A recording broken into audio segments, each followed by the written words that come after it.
let's talk about one of the coolest ant species in the world, the Indian jumping ant. This is the Indian jumping ant. They're found quite widespread throughout most of India, and the most distinctive thing about them is their long-ass mandibles, which are quite intimidating, but that by far is not the coolest thing about them. To start off, they typically have quite small colonies, and instead of being seen in large groups or following a trail, they're typically seen either solitary or in very small groups when out foraging, and then they come back to their nest, again made up of a very few individuals. Now, they're called the Indian jumping ant by fact that they can leap or jump very, very far, which is uncommon for an ant species. Using their powerful legs, they can either jump up to about 2 centimeters high, which is quite a distance for a very small creature, especially an ant, and they can leap up to 10 centimeters long, which again,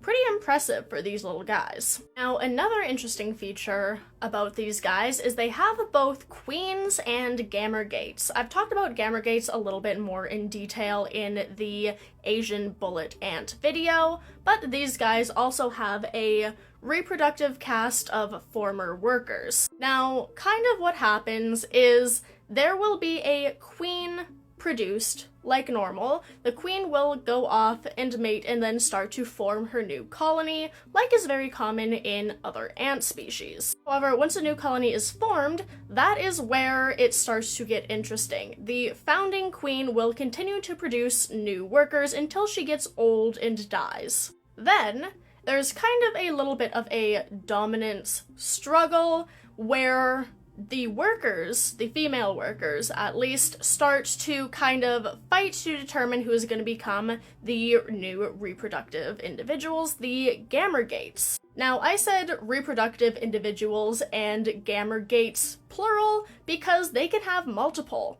Now, having multiple queens is not unheard of, like in weaver ants or in, what other ones did I talk about? The black crazy ants, I think? They do have multiple queens and reproductive individuals. Gamergates are also not unheard of, like in the Asian bullet ants. However, in the case of the Asian bullet ants, there's only one gamergate. But in the case of the Indian jumping ants, there are multiple gamergates and only one queen. Now, after that queen dies and the gamergates take over, there is no queens reproduced until it is time for there to be a new founding queen who leaves the colony and starts a whole new one. Otherwise, the gamergates are just entirely in charge of the reproduction themselves. Now, another interesting feature is that the gamergates can shrink and grow their brains. Now, this is actually not uncommon in gamergates. I didn't mention this in the Indian bullet ant video,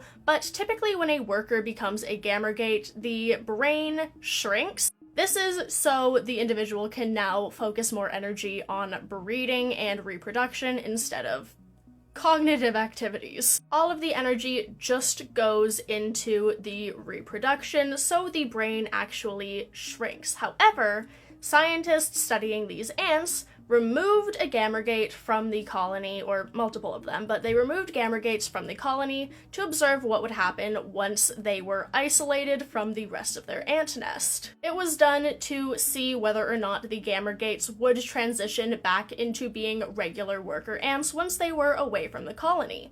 And the scientists performing this study found that they did actually transition back into being regular workers. However, it was also seen that the brains would grow back into worker size after having been shrunk down to gamergate size, which is kind of nuts because everyone before thought that once you lose brain mass, it stays at the same size. You cannot regrow brain mass once it has been lost. That's just not a thing that happens, except it has been shown that these Indian jumping ants can actually regrow their brains, which is absolutely crazy and so cool.